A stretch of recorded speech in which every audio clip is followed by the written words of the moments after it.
तो अभी हम लोग जो टॉपिक देखेंगे वो हम लोग देखेंगे इन नर्वस सिस्टम का एक टॉपिक है पार्किंसन। तो बेसिकली पार्किंसन में सबसे पहले हम लोग देखेंगे पार्किंसन होता क्या है।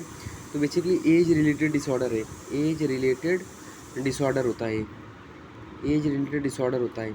तो बेसिकली यहाँ पे क्या होता है कि जो डोपामाइनर्जिक न्यूरॉन होता है, डोपामाइनर्जिक न्यूरॉन होता है वो क्या होता है, कम हो जाता है। मतलब यहाँ पे डोपामीन जो होता है, डोपामीन का जो लेवल होता है वो डिक्रीज हो जाता है, डोपामीन का लेवल डिक्रीज हो जाता है।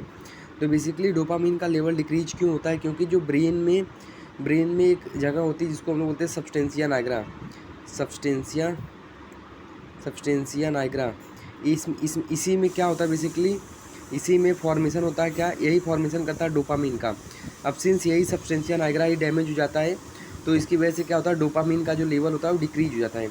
अब सब्सटेंसिया नाइग्रा डैमेज क्यों होता है, क्योंकि यहाँ पे ये इसके साथ एक लेवी बॉडी बन जाती है, लेवी बॉडी यहाँ पे फॉर्म हो जाती है। वो बेसिकली क्या करती है, इसको डैमेज कर देती है सब्सटेंसिया नाइग्रा को। तो इसकी वजह से डोपामीन का जो लेवल है वो कम हो जाता है। अब डोपामीन का जो लेवल होता है, जैसे ही डोपामीन का लेवल कम होता है तो ACH का जो लेवल है वो इंक्रीज हो जाता है। ACH मतलब एसिटाइल कोलिन का लेवल इंक्रीज हो जाता है। तो इसमें बेसिकली होता क्या है कि अब ACH का लेवल कम इंक्रीज हो जाता है तो यहाँ पे सिम्टम यहाँ पे मिलते हैं ट्रैप। T से होता है ट्रीमर, तो T से होता है ट्रीमर, R से होता है रिजिडिटी, E से होता है एक्नेसिया या फिर हाइपोकानेसिया, P से होता है पोस्चरल इनएबिलिटी। और ट्रीमर बेसिकली किस में होता है ना, फिंगर में। तो ट्रीमर ऐसे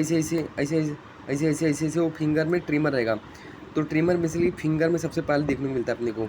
और पूरी बॉडी में रिजिडिटी रहेगी। बेसिकली एक्नेसिया मतलब यहाँ पे एक गेट होता है, सफलिंग गेट बोलते हैं, वहाँ पे छोटे छोटे कदम लेगा और धीरे धीरे चलेगा, तो उसमें सफलिंग गेट होता है, ये हो गया। और एक स्टूप्ड गेट होता है, मतलब इसमें फॉरवर्ड फ्लेक्शन रहेगा, स्टूप्ड गेट होता है। पोस्चरल इनएबिलिटी का मतलब वहाँ पे कुबड़ जैसा उसका निकला रहेगा, तो ये हो गया। तो ये सिम्टम हो गए। अब इसका जो डायग्नोसिस होता है ना, मेनली क्लिनिकल डायग्नोसिस होता है, कोई इन्वेस्टिगेशन हम लोग नहीं करते, इसमें मेनली जो होता है क्लिनिकल डायग्नोसिस होता है। अब बेसिकली ये हो गया। अब हम लोग आते हैं ट्रीटमेंट पे। तो ट्रीटमेंट पार्ट में सबसे पहले जो अपना इसमें स्टेज वन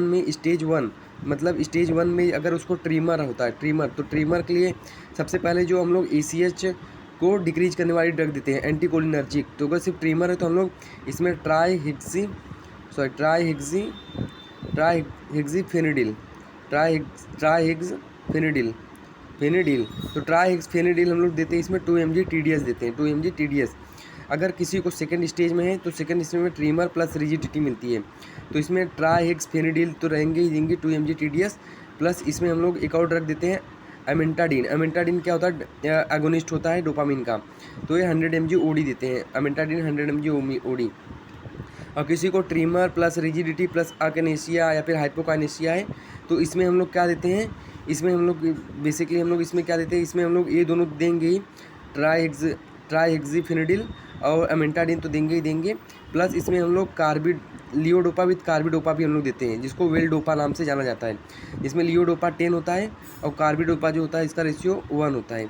अगर किसी को चारों है, tremor, rigidity, akinesia plus postural inability, तो इसमें जो ड्रग ऑफ चॉइस होता है, इसमें कोम्ट इनहिबिटर